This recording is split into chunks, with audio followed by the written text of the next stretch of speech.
Hey, welcome back to my channel. Sheldon Brown. Going to talk about narcissistic friends.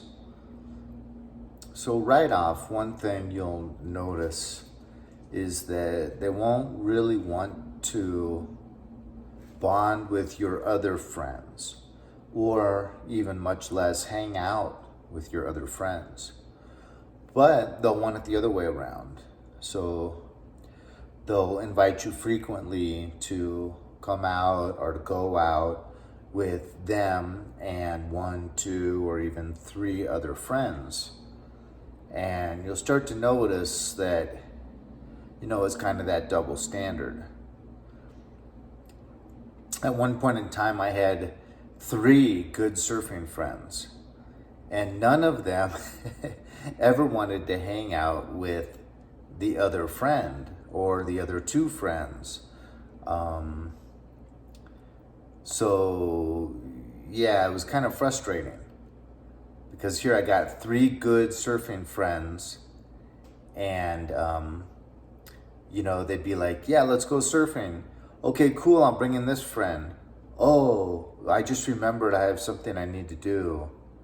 And that would happen like with all 3 of them. You might be really, really stoked on a new article of clothing you have, a new surfboard might have, a new motorcycle you might have, and they'll kind of mainly say, that it's not their style and show little to no enthusiasm for it. But you're not really asking them if it's their style, and you could really care less if they would like it on themselves, that article of clothing, let's say, for instance. But you'd rather hear something to the effect of, yeah, I like that, it looks good on you, that type of thing, I had wanted a Harley motorcycle.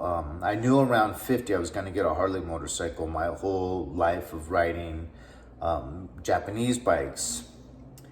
And then at 48, I finally got this nice, big, red, brand new Harley. And my absolute best friend at the time, all he could say was, well, I was always into dirt bikes, so I don't think I could get a Harley. And you're kind of like, well, I'm not really asking you to get a Harley, I'm stoked. You should be stoked for me. But you just don't get that response. You kind of get more of like, they're bummed out that you've got now this hobby that they don't share. When it's like, come on, we're not joined at the hip. You have hobbies that I don't share. Can't you just be happy that I've attained this goal that I've wanted my entire life? And that you kind of just see that they can't really share your enthusiasm. And they're actually kind of bummed that you might be getting a hobby that they're not interested in. Which kind of leads to the one of, they want to kind of veer you away from hobbies that you don't share. And they almost seem to take offense that you have hobbies that you enjoy that they're not interested in, or that they just don't enjoy. Their friends seem to discount you, even so much as look down upon you. And it's almost like you get the feeling like there's been a smear campaign being run.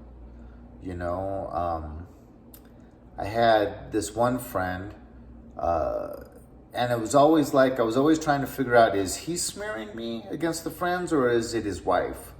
Because hands down, someone's smearing each and every one of his friends before I even meet them. I'll never forget this one friend I met of his that the first time I met him just treated me so coldly. And it reminded me of the first time I met my brother's wife. They were just dating at the time, but the first time I met her, she had serious issues with me, and same with this friend. And then I'd even bring it up to both my brother, what's wrong with your girlfriend, or this friend, what's wrong with this friend? The guy actually put me down. We just met each other for the first time. He's like a brand new friend of yours. He really likes you. You guys are spending a lot of time together. I've been your friend for over 20 years. You'd think he'd want to make a good impression on me, but he seemed to go out of his way to make a bad impression on me and to make me feel really uncomfortable and almost really unliked, and so it's just kind of like real head scratcher. They may give poor advice that never seems to have your best interest at heart. Yeah, I guess there's not too much to be said about that. Just like won't really give you. There's always kind of, when you analyze their advice, it's always that kind of seems off. And it's a lot of times you can't really put your finger on it, but almost never does their advice seem clearly to have your best interest at heart.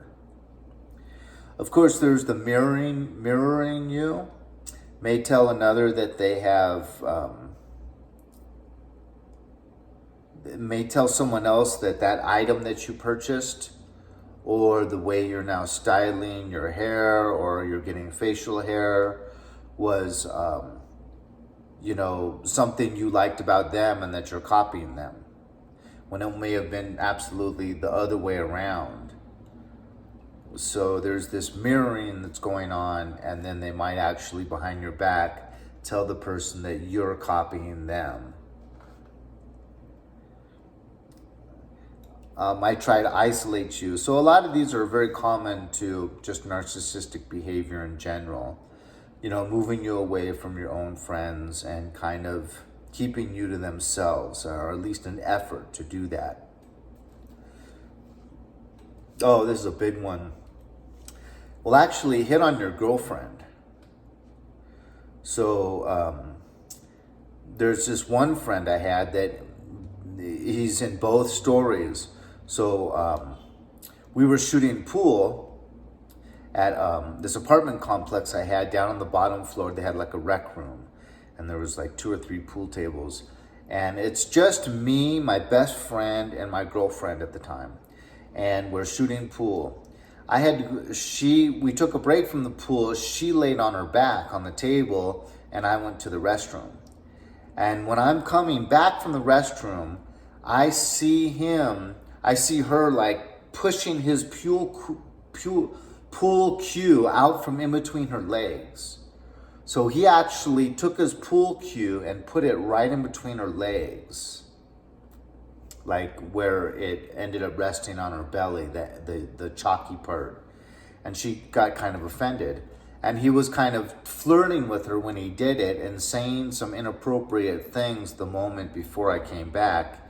And yeah, he was trying to, insinuate, get with me, And then the same individual, we're out at a pub called Sharky's down in Manhattan Beach, California. And it would have like these raging nights on like Thursday night or Friday night. And this friend of mine would drink really, really heavy and just try to meet girls every time he would go. And usually if he met a girl, he wasn't even interested in dating her. He just wanted to meet a girl that night and be able to go as far as he could with her. So he always seemed to get really lucky because he was a big, tall guy, really buff, and would just spend like between like 80 to 180 bucks every time he'd start buying people drinks. And, I've always been, I was in college. I didn't have much money. I'd be a little bit more like, I'm not going to spend that much. I would even not spend that much on myself. So he would have a much better time than I would. Usually he'd be ripping his shirt off on the dance floor, flying it over his head. He'd go crazy to where he'd have to ride his bicycle there because there's no way he was going to be driving home. But and he'd usually end up falling 2 or 3 times on the way home and getting scratched up. So this guy was a real party animal. But one of the few times that I found a girl that I was really hitting it off with, And I got up to go to the restroom. And when I came back, they were literally French kissing. And I was so bummed out that this guy did that. After all the girls he meets there, and how few girls I would meet there. And I finally got a girl where, I'm thinking this is a girl I can date. He never thinks like that. He thinks, how far can I get tonight? And then I'm done with her. So I'm thinking, this is a girl that I like, and then I can possibly, start taking out on dates and maybe be a girlfriend. And for him to do that for me, I was so hurt. It was wintertime that I left right then and there, and I went straight home and threw my snowboard in the car and the equipment for it, and drove all the way up to Mammoth to go snowboarding the next day. Now, Mammoth is an 8-hour drive. Oh man, I was so hurt and pissed off. But they'll actually do that. Try to just scam on your girlfriend or your wife, even possibly. And girlfriends will oftentimes warn you. If you have like a real girlfriend, and it's a caring relationship, a lot of times they'll be like, that's that friend of yours that you call your best friend. I don't think he's really a good friend. And that had happened several times in my life. Okay, I already mentioned they'll put down or dislike any hobbies you have that they don't share.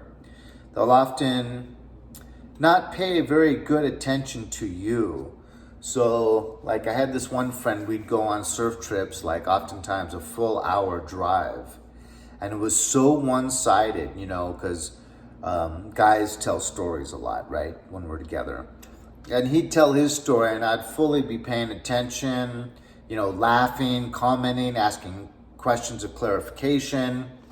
And then it would come my turn to tell his story, and all of a sudden, he just totally had to pay attention to everything else, everything else except my story. And then I just almost just stop in the middle sometimes and be like, oh no, I'm listening. Be like, well, no, you're not, Well, no, go on, finish your story.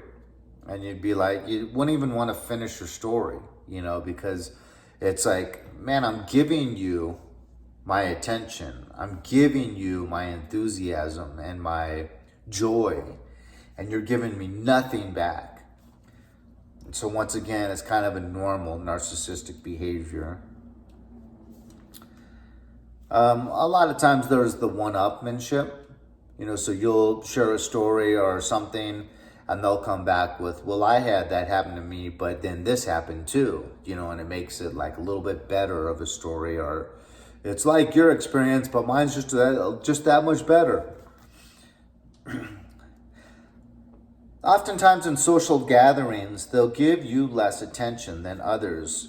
So this might be someone that you spend a lot of time with, you do a lot of one-on-one activity, and you think you're really, really tight, but then they'll invite you over where they have, a lot of people there, a lot of friends, and you might only know some of them. So you're already kind of isolated.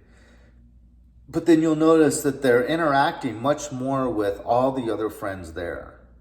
And you just end up feeling cruddy. It's because you're already kind of isolated because it's not your party, it's their party, so they know everyone there. But they're giving so much love and interaction to these other people, and you just feel left out. I can remember an incident where, I went over to this friend's house, and then I didn't even know, but he ends up having another friend come over. And so he's only got 2 people. And he literally gave this one friend like 90% of his verbal interaction. And there was a lot of laughing and everything. And maybe even more like 95 or 97%. And I was just kind of trying to break into the conversation. But once again, this guy, it seems like I'd been smeared to him. He wanted nothing to do with me. And my friend wasn't really doing anything to pull me into the conversation.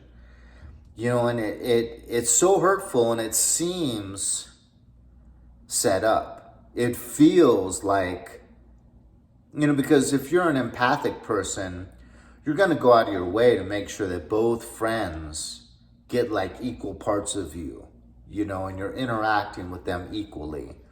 And if a conversation comes up, like if you and one of your friends really likes surfing, or talking about the Lakers or the Dodgers, and you're going off on a tangent, and that other person doesn't share that interest, you're going to change the subject. You know, you're going to try to, you know, bring that other person in the conversation by changing the subject, or say, you know, well, you know, Sheldon here isn't much of a big Lakers fan, but he's a Dodgers fan. You know, how the Dodgers doing at this time point in the season, you know, and just invite you to interact, you know. So there you have it. Narcissists can be fun.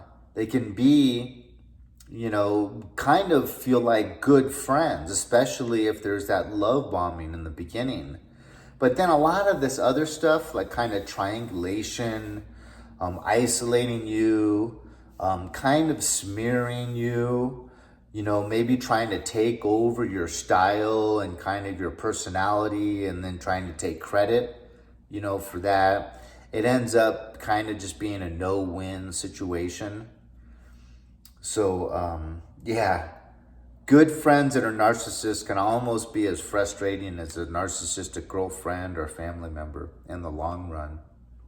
But it's in the long run, it seems like, because you don't really pick up with friends. You don't seem to pick up on this stuff as readily as you would like a girlfriend or a family member.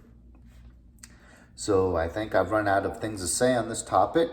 Hit like or dislike, leave a comment, subscribe, share this video, and I'll talk to you later.